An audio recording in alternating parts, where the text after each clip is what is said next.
ਅਸੀਂ ਜਿਹੜਾ ਹੈ ਉਹ ਸਿੱਧੂ ਦਾ ਪੁਤਲਾ ਫੂਕਿਆ ਹੈ। ਸਿੱਧੂ ਨੂੰ ਦਿੱਲੀ ਦੇ ਗੈਸਟ ਫੈਕਲਟੀ ਅਧਿਆਪਕ ਤਾਂ ਦਿਖ ਗਏ ਤੇ ਸਾਨੂੰ ਉਹ ਆਪਣਾ ਚਿਹਰਾ ਵੀ ਨਹੀਂ ਦਿਖਾ ਰਹੇ ਆ।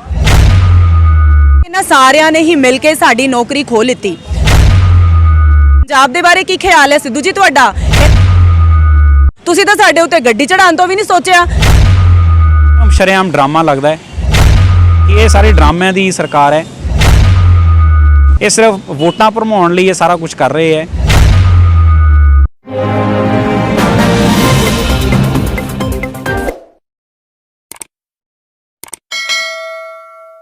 ਅੱਜ ਸਰ ਅਸੀਂ ਨਵਜੋਤ ਸਿੰਘ ਸਿੱਧੂ ਦਾ ਪੁਤਲਾ ਫੂਕਿਆ ਹੈ। ਬਾਵਾਂ ਤੇ ਪ੍ਰਗਟ ਸਿੰਘ, ਇੱਕ ਸਾਈਡ ਤੇ ਅਸੀਂ ਚੰਨੀ ਸਾਹਿਬ ਜੀ ਲਗਾਏ ਹੈ, ਕਿਉਂਕਿ ਇਹ ਸਾਰੇ ਜਿਹੜਾ ਵੀ ਕੰਮ ਹੈ ਨਵਜੋਤ ਸਿੰਘ ਸਿੱਧੂ ਜੀ ਆ ਦੋ ਬੰਦਿਆਂ ਤੋਂ ਕਰਵਾ ਰਹੇ। ਕ੍ਰਿਸ਼ਨ ਕੁਮਾਰ ਜੀ ਦਾ ਵੀ ਅਸੀਂ ਇੱਕ ਫੇਸ ਹੈ ਉਹ ਵੀ ਲਗਾਇਆ ਸੀ, ਕਿਉਂਕਿ ਇਹਨਾਂ ਸਾਰਿਆਂ ਨੇ ਹੀ ਮਿਲ ਕੇ ਸਾਡੀ ਨੌਕਰੀ ਖੋਹ ਲਿੱਤੀ। ਦੇਖੋ ਅਸੀਂ ਨਵਜੋਤ ਸਿੱਧੂ ਨੂੰ ਮਿਲਣ ਜਾਂਦੇ ਆ ਬਾਗਾ ਪੁਰਾਣਾ, ਹੈ ਨਾ।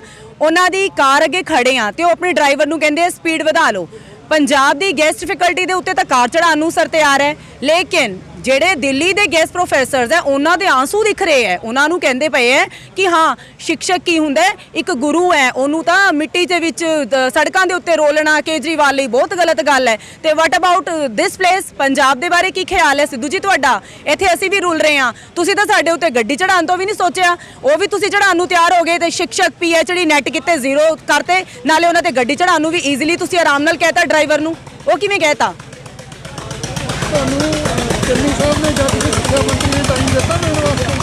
सर देखो टाइम बहुत बार मिल चुके हैं, बहुत सारिया मीटिंग्स भी हो चुकी हैं, but still they are not giving us a written letter. We just need a written letter. देखो राइटिंग दे विच कुछ देंगे, that is good for us, है ना, एक प्रूफ भी हो जाता है। लेकिन वर्बली मैं भी बहुत कुछ इतों कह सकती हाँ। वो वर्बली वाली गल देखो असीं पढ़े लिखे हाँ, वर्बली सानू नहीं पता भी वर्बली गल्लां दा की बनदा, सानू एक क्लीयर है। रिटर्न च ये क्यों नहीं दे रहे? क्योंकि इन्होंने ऐ लग रहा है रिटर्न च देता तो फिर इन्हों का कुछ करना ही पऊगा, तो सानू रिटर्न च ही चाहिए। देखो सीधी जी गल है, प्रगट सिंह जी नूं सारे कह रहे हैं बड़ी पारदर्शिता दे नाल, ट्रांसपेरेंसी दे नाल इन्होंने काउंसलिंग लैटर्स वंडे है या जो भी ये पोस्टां कड्डियां है। पहला मैंने एक गल नहीं समझ आ रही, मैं सारे पंजाब नूं एक क्वेश्चन पुट करना चाहनी हाँ। 1158 पोस्टां निकाल दित्तियां, जबकि खाली तो 600 पोस्टां ही सीगियां। ਅਸੀਂ नहीं दिखे गैस फैकल्टी ਜਿਹੜੇ ਕੰਮ कर रहे हैं। इन्ने सालों तो ਅਸੀਂ कॉलेज संभाले हुए हैं, ਕਿਹੜੀ ड्यूटी है ਅਸੀਂ नहीं दे रहे। नाल वाले कॉलेजां 'ਚ जे इंग्लिश ਦੇ ਜਾਂ ਹੋਰ सब्जेक्ट्स ਦੇ प्रोफैसरस नहीं है, ਉੱਥੇ भी ਸਾਨੂੰ ਲਾ ਦਿੱਤਾ ਜਾਂਦਾ ਹੈ। ਅਸੀਂ ਪੜ੍ਹਾਉਣ ਦੇ ਕਾਬਿਲ ਨਹੀਂ ਆ, ਬਟ ਸਟਿਲ ਸਾਨੂੰ ਇੰਨੇ ਸਾਰੇ ਕਾਲਜਸ ਦਾ ਜਿਹੜਾ ਹੈਗਾ ਕੰਮ ਦੇ ਦਿੱਤਾ ਜਾਂਦਾ ਹੈ। ਸਾਨੂੰ ਬਿਨਾਂ ਦੇਖੇ ਜਾਂ ਤਾਂ ਪ੍ਰਗਟ ਸਿੰਘ ਜੀ ਤੇ ਜਿਹੜੇ ਸਿੱਧੂ ਸਾਹਿਬ ਹੈ ਸਾਨੂੰ ਕੀੜੇ ਮਕੌੜੇ ਸਮਝਦੇ ਹੈ ਕਿ ਇਹਨਾਂ ਨੂੰ ਕਾਊਂਟ ਹੀ ਨਾ ਕਰੋ, ਜੇ ਕੰਮ ਕਰ ਵੀ ਰਹੇ ਇਹਨਾਂ ਨੂੰ ਖਾਲੀ ਸ਼ੋ ਕਰੋ, ਹੈ ਨਾ। ਤੇ ਜੇ ਜਾਂ ਫਿਰ ਇਹ ਸਾਨੂੰ ਬੇਵਕੂਫ ਸਮਝ ਰਹੇ ਹੈ ਕਿ ਇਹਨਾਂ ਤੋਂ ਫਾਇਦਾ ਲੈ ਲਿਆ, ਯੂਜ਼ ਐਂਡ ਥਰੋ ਦੀ ਜਿਹੜੀ ਪਾਲਿਸੀ ਹੈ ਉਹ ਅਪਣਾਓ। ਇਹਨਾਂ ਨੂੰ ਯੂਜ਼ ਤਾਂ ਆਪਾਂ ਕਰ ਹੀ ਲਿਆ। ਜਿਹੜਾ ਸਾਡਾ ਗੋਲਡਨ ਪੀਰੀਅਡ ਸੀ, ਜਿਹੜਾ ਸਾਡਾ ਯੰਗ ਪੀਰੀਅਡ ਸੀ, ਉਹ ਤਾਂ ਸਾਰਾ ਅਸੀਂ ਕਾਲਜਾਂ ਨੂੰ ਦੇਤਾ, ਪੂਰੀ ਮਿਹਨਤ ਇੱਥੇ ਲਾਤੀ। ਹੁਣ ਅਸੀਂ ਕਿੱਥੇ ਜਾਈਏ? ਇਹ ਮੇਰਾ ਸਵਾਲ ਸਿੱਧੂ ਨੂੰ ਹੈ।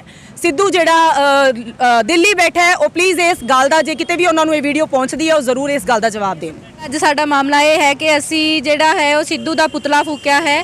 ਨਵਜੋਤ ਸਿੰਘ ਸਿੱਧੂ ਦਾ ਪੁਤਲਾ ਫੂਕਣਾ ਇਸ ਲਈ ਜ਼ਰੂਰੀ ਹੋ ਗਿਆ ਸੀ ਕਿਉਂਕਿ ਸਿੱਧੂ ਨੂੰ ਦਿੱਲੀ ਦੇ ਗੈਸਟ ਫੈਕਲਟੀ ਅਧਿਆਪਕ ਤਾਂ ਦਿਖ ਗਏ, ਪਰ ਜਿਹੜੇ ਪੰਜਾਬ ਦੇ ਗੈਸਟ ਫੈਕਲਟੀ ਅਧਿਆਪਕ ਪਿਛਲੇ 34 ਦਿਨਾਂ ਤੋਂ 35 ਦਿਨਾਂ ਤੋਂ ਧਰਨੇ ਤੇ ਬੈਠੇ ਆ, ਜੋ ਉਹਨਾਂ ਨੂੰ ਮਿਲਣ ਵੀ ਗਏ ਸੀ ਉਹ ਨਹੀਂ ਦਿਖੇ, ਤੇ ਉਹ ਦਿੱਲੀ ਦੇ ਗੈਸਟ ਫੈਕਲਟੀ ਅਧਿਆਪਕਾਂ ਦਾ ਦੁੱਖ ਵੰਡਾਉਣ ਤਾਂ ਚਲੇ ਗਏ ਤੇ ਸਾਨੂੰ ਉਹ ਆਪਣਾ ਚਿਹਰਾ ਵੀ ਨਹੀਂ ਦਿਖਾ ਰਹੇ ਆ।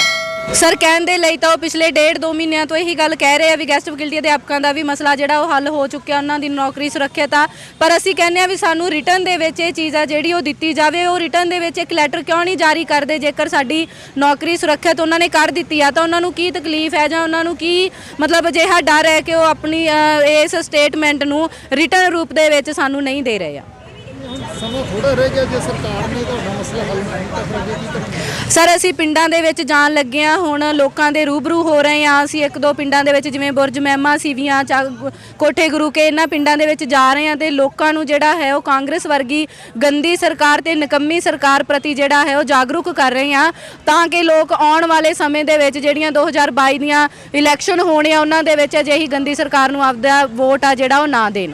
ਅਸੀਂ ਹਰ ਹਾਲਤ ਦੇ ਵਿੱਚ ਕੋਸ਼ਿਸ਼ ਕਰਾਂਗੇ ਵੀ ਅਸੀਂ ਇਹਨਾਂ ਨੂੰ ਜਿਹੜਾ ਹੈ ਵੋਟਾਂ ਨਾ ਪੈਣ ਦੇਈਏ। ਮਨਪ੍ਰੀਤ ਸਿੰਘ ਬਾਦਲ ਬੜੇ ਵੱਡੇ ਅਹੁਦੇ ਤੇ ਨੇ, ਤੇ ਪੰਜਾਬ ਦਾ ਖਜ਼ਾਨਾ ਉਹਨਾਂ ਕੋਲ ਹੈ, ਤੁਸੀਂ ਉਹਨਾਂ ਕੋਲ ਅਪਰੋਚ ਕੀਤੀ ਕਿ ਉਹ ਕੀ ਬੋਲਦੇ ਨੇ? ਸਰ ਅਸੀਂ ਪਿਛਲੇ 6-7 ਮਹੀਨਿਆਂ ਤੋਂ ਹੀ ਉਹਨਾਂ ਕੋਲ ਅਪਰੋਚ ਕਰ ਰਹੇ ਸੀ। ਉਹਨਾਂ ਕੋਲ ਜੇ ਬਠਿੰਡੇ ਮਿਲਦੇ ਸੀ ਤਾਂ ਉਹਨਾਂ ਦੀ ਇਹ ਵਰਡਿੰਗ ਹੁੰਦੀ ਸੀ ਵੀ ਮੇਰੇ ਕੋਲ ਚੰਡੀਗੜ੍ਹ ਆਓ, ਜੇ ਚੰਡੀਗੜ੍ਹ ਜਾਂਦੇ ਸੀ ਤਾਂ ਉਹ ਕਹਿੰਦੇ ਸੀ ਵੀ ਕੋਈ ਨਹੀਂ ਤੁਹਾਡਾ ਮਸਲਾ ਜਿਹੜਾ ਉਹ ਚੱਲ ਰਿਹਾ। ਪਰ ਮਸਲਾ ਇਸ ਹੱਦ ਤੱਕ ਪਹੁੰਚ ਗਿਆ ਵੀ ਉਹਨਾਂ ਨੇ ਸਾਡੀਆਂ ਪੋਸਟਾਂ ਐਡਵਰਟਾਈਜ਼ ਕਰਤੀਆਂ। ਮਸਲਾ ਸਰ ਇਹ ਆ ਵੀ ਖਾਲੀ ਪੋਸਟਾਂ ਕਿਉਂ ਨਹੀਂ ਐਡਵਰਟਾਈਜ਼ ਕੀਤੀਆਂ ਗਈਆਂ? ਜਦੋਂ ਖਾਲੀ ਪੋਸਟਾਂ ਇੰਨੀਆਂ ਪਈਆਂ ਨੇ, ਕ੍ਰੀਏਟ ਕਰਨ ਵਾਸਤੇ ਵੀ ਪੋਸਟਾਂ ਬਹੁਤ ਪਈਆਂ ਨੇ, ਤਾਂ ਉਹ ਕਿਉਂ ਨਹੀਂ ਕੀਤੀਆਂ ਜਾ ਰਹੀਆਂ? ਜਿੱਥੇ ਬੰਦੇ ਕੰਮ ਕਰ ਰਹੇ ਸੀ ਇਹ ਨਵਜੋਤ ਸਿੰਘ ਸਿੱਧੂ ਨੂੰ ਉਹ ਬੰਦੇ ਕਿਉਂ ਨਹੀਂ ਦਿਖੇ? ਦਿੱਲੀ ਦੀ ਗੈਸਟ ਫੈਕਲਟੀ ਕਿਉਂ ਦਿਖ ਰਹੀ ਹੈ ਨਵਜੋਤ ਸਿੰਘ ਸਿੱਧੂ ਨੂੰ? ਦਿੱਲੀ ਦੀ ਗੈਸਟ ਫੈਕਲਟੀ ਦਾ ਦੁੱਖ ਉਹਨਾਂ ਨੂੰ ਦੁੱਖ ਲੱਗ ਰਿਹਾ ਕਿ ਉਹਨਾਂ ਦੇ ਆਪਦੇ ਪੰਜਾਬ ਦੇ ਵਿੱਚ ਅਧਿਆਪਕ ਗੈਸਟ ਫੈਕਲਟੀ ਲੈਕਚਰਰ ਈਟੀਟੀ ਵਾਲੇ ਜੋ ਵੀ ਹੈ ਉਹਨਾਂ ਦਾ ਦੁੱਖ ਉਹਨਾਂ ਨੂੰ ਦੁੱਖ ਨਹੀਂ ਲੱਗ ਰਿਹਾ ਕਿ ਇਹ ਸਾਰੀਆਂ ਪੋਲੀਟੀਕਲ ਸਾਜ਼ਿਸ਼ਾਂ ਉਹਨਾਂ ਦੇ ਲਈ ਇਸ ਲੈਵਲ ਤੱਕ ਆ ਗਈਆਂ ਕਿ ਉਹ ਲੋਕਾਂ ਦੇ ਘਰ ਜਿਹੜੇ ਆ ਉਜਾੜ ਰਹੇ ਆ, ਉਹਨਾਂ ਨੂੰ ਬੇਰੁਜ਼ਗਾਰ ਕਰ ਰਹੇ ਆ। ਕਮਲਜੀਤ ਸਿੰਘ ਹੈ ਜੀ। ਮੈਂ ਇਸ ਕਾਲਜ ਦੇ ਵਿੱਚ ਪੜ੍ਹਾਉਂਦੇ ਪਿਛਲੇ 10 ਸਾਲਾਂ ਤੋਂ ਸੇਵਾਵਾਂ ਨਿਭਾ ਰਹੇ ਹਾਂ। ਅੱਜ ਅਸੀਂ ਰੋਸ ਪ੍ਰਗਟ ਕੀਤਾ ਹੈ ਆਪਦਾ ਜੋਤ ਸਿੰਘ ਸਿੱਧੂ ਜੀ ਤੇ ਚੰਨੀ ਸਰਕਾਰ ਦੇ ਅਗੇਂਸਟ। ਅਸੀਂ ਪਿਛਲੇ ਤਕਰੀਬਨ 32-33 ਦਿਨਾਂ ਤੋਂ ਇਸ ਧਰਨੇ ਤੇ ਬੈਠੇ ਹਾਂ। ਇਸ ਤਰੀਕੇ ਨਾਲ ਸਾਨੂੰ ਇਸ ਕਾਲਜਾਂ ਤੋਂ ਬਾਹਰ ਕੀਤਾ ਜਾ ਰਿਹਾ ਹੈ ਕਿਉਂਕਿ ਹੁਣ ਨਵੀਆਂ ਭਰਤੀਆਂ ਕੀਤੀਆਂ ਜਾ ਰਹੀਆਂ ਸਰਕਾਰ ਦੁਆਰਾ। ਤੇ ਸਿੱਧੂ ਜੀ ਹੁਣ ਪਿੱਛੇ ਜੇ ਦਿੱਲੀ ਜਾ ਕੇ ਆਏ ਹੈ, ਉੱਥੋਂ ਦੇ ਗੈਸਟ ਫੈਕਲਟੀ ਨੂੰ ਆਪਦਾ ਸਮਰਥਨ ਦੇ ਕੇ ਆਏ ਹੈ। ਇਹ ਇੱਕਦਮ ਸ਼ਰੇਆਮ ਡਰਾਮਾ ਲੱਗਦਾ ਹੈ ਕਿਉਂਕਿ ਹੁਣ ਅਸੀਂ ਵੀ ਪਿਛਲੇ ਇੰਨੇ ਦਿਨਾਂ ਤੋਂ ਇੱਥੇ ਬੈਠੇ ਹਾਂ, ਸਿੱਧੂ ਜੀ ਨੂੰ ਮਿਲ ਕੇ ਵੀ ਆਏ ਹਾਂ, ਪਰ ਸਾਡੇ ਪ੍ਰਤੀ ਉਹਨਾਂ ਦਾ ਕੋਈ ਵਿਊ ਨਹੀਂ ਹੈ। ਤੇ ਹੁਣ ਇਸ ਤਰੀਕੇ ਦੇ ਡਰਾਮੇ ਕਰਨ ਦਾ ਕੋਈ ਫਾਇਦਾ ਨਹੀਂ ਹੈ, ਅਸਲੀਅਤ ਲੋਕਾਂ ਦੇ ਸਾਹਮਣੇ ਹੈ। ਅੱਜ ਇਸ ਕਰਕੇ ਅਸੀਂ ਚੰਨੀ ਸਰਕਾਰ ਦਾ ਤੇ ਸਿੱਧੂ ਜੀ ਦਾ ਪੁਤਲਾ ਸਾੜ ਕੇ ਲੋਕਾਂ ਨੂੰ ਇਹ ਦੱਸਣਾ ਚਾਹ ਰਹੇ ਹਾਂ ਕਿ ਇਹ ਸਾਰੇ ਡਰਾਮਿਆਂ ਦੀ ਸਰਕਾਰ ਹੈ। ਇਹ ਸਿਰਫ ਵੋਟਾਂ ਭਰਮਾਉਣ ਲਈ ਇਹ ਸਾਰਾ ਕੁਝ ਕਰ ਰਹੇ ਹੈ। ਫਲੈਕਸ ਲਾਉਣ ਨਾਲ, ਬੋਰਡ ਲਾਉਣ ਨਾਲ ਆਪਦੇ ਪ੍ਰਭਾਵ ਹੇਠ ਲੈ ਲੈਣਗੇ। ਪ੍ਰਭਾਵ ਹੇਠ ਨਹੀਂ ਆ ਸਕਦੇ। ਲੋਕ ਸੁਚੇਤ ਨੇ ਤੇ ਸੁਚੇਤ ਕਰਨ ਲਈ ਅਸੀਂ ਅੱਜ ਇਹ ਪ੍ਰਦਰਸ਼ਨ ਇੱਥੇ ਕਰ ਰਹੇ ਹਾਂ। ਜਿਹੜਾ ਚੰਨੀ ਸਾਹਿਬ ਦਾ ਨਾਰਾ ਘਰ ਕਰਦੇ ਚੰਡੀਗੜ੍ਹ ਦਾ ਮਸਲੇ ਹੱਲ, ਉਹਨੂੰ ਕਿਵੇਂ ਦੇਖਦੇ ਹੋ? ਇਹ ਤਾਂ ਨਾਰਾ ਹੀ ਹੈ ਜੀ ਸਿਰਫ, ਇਹਦੇ ਵਿੱਚ ਅਸਲੀਅਤ ਕੋਈ ਨਹੀਂ ਹੈ। ਮਸਲਾ ਕੋਈ ਹੱਲ ਨਹੀਂ ਹੈ। ਸਾਰੇ ਮਸਲੇ ਉੱਥੋਂ ਦੇ ਉੱਥੇ ਹੀ ਹੈ। ਸਿਰਫ ਬੋਰਡ ਲਾ ਕੇ, ਫਲੈਕਸ ਲਾ ਕੇ ਇੱਕ ਵਿਊ ਬਣਾਇਆ ਜਾ ਰਿਹਾ ਹੈ ਕਿ ਸਾਰੇ ਮਸਲੇ ਹੱਲ ਹੋ ਚੁੱਕੇ ਹੈ, ਪਰ ਮਸਲਾ ਕੋਈ ਵੀ ਨਹੀਂ ਹੱਲ ਹੋਇਆ। 36,000 ਮੁਲਾਜ਼ਮ ਕਹਿੰਦੇ ਪੱਕੇ ਕੀਤੇ ਹੈ, ਕੋਈ ਇੱਕ ਵੀ ਮੁਲਾਜ਼ਮ ਇਸ ਕੈਟੇਗਰੀ ਦੇ ਵਿੱਚ ਆ ਕੇ ਪੱਕਾ ਨਹੀਂ ਹੋਇਆ। ਜੇ ਪੱਕੇ ਕਰਨਾ ਹੈ ਤਾਂ ਜਿਹੜੇ ਸਾਡੀਆਂ ਹੱਕੀ ਮੰਗਾਂ ਹੈ ਉਹਨਾਂ ਨੂੰ ਪੂਰਾ ਕਰਨਾ ਚਾਹੀਦਾ ਹੈ। ਉਹਨਾਂ ਨੂੰ ਸੁਣ ਕੇ, ਉਹਨਾਂ 'ਤੇ ਵਿਚਾਰ ਕਰਕੇ ਤੇ ਸਾਨੂੰ ਅੱਜ ਨੇ ਪੋਸਟਾਂ ਦੇ ਉੱਪਰ ਪੱਕਾ ਕਰਨਾ ਚਾਹੀਦਾ ਹੈ। ਤਾਂ ਪਿਛਲੇ ਸਮੇਂ ਦਾ ਸਾਰਾ ਜਿਹੜਾ ਤੋੜਾ ਉਹਦੇ ਤੇ ਕੈਪਟਨ ਸਾਹਿਬ ਦੇ ਝਾੜ ਰਹੇ ਤੇ ਕਹਿੰਦੇ ਹੁਣ ਮੈਂ ਸਾਰੇ ਜਿਹੜੇ ਲੋਕਾਂ ਦੇ ਮਸਲੇ ਹੱਲ ਕਰ। ਇਹਦੇ ਵਿੱਚ ਤਾਂ ਕਿਤੇ ਵੀ ਕੋਈ ਸੱਚਾਈ ਨਹੀਂ ਹੈ ਜੀ। ਜੇ ਇਹਨਾਂ ਨੂੰ ਲੱਗਦਾ ਕਿ ਮਹੀਨੇ ਦੇ ਵਿੱਚ ਮਸਲੇ ਹੱਲ ਕਰਦੇ, ਪਿਛਲੇ 36 ਦਿਨਾਂ ਦੇ ਅਸੀਂ ਬਾਹਰ ਬੈਠੇ ਹਾਂ, ਆ ਕੇ ਸਾਨੂੰ ਮਿਲਣ, ਸਾਡਾ ਮਸਲਾ ਸੁਣਨ, ਸਾਡਾ ਮਸਲਾ ਹੱਲ ਕਰਨ। ਉਹ ਕਹਿੰਦੇ ਮਹੀਨੇ 'ਚ ਹੱਲ ਕਰਦੇ ਹਾਂ, ਮਹੀਨਾ ਤਾਂ ਸਾਨੂੰ ਹੋ ਗਿਆ ਬੈਠੇ ਨੂੰ। ਇਸ ਕਰਕੇ ਸਾਰੇ ਵੋਟਰਾਂ ਨੂੰ ਭਰਮਾਉਣ ਦੀ ਇੱਕ ਸਾਜ਼ਿਸ਼ ਹੈ। ਆਉਣ ਵਾਲੀਆਂ ਚੋਣਾਂ ਦੇ ਵਿੱਚ ਅਸੀਂ ਪੂਰਾ ਵਿਰੋਧ ਕਰਾਂਗੇ ਸਰਕਾਰ ਦਾ।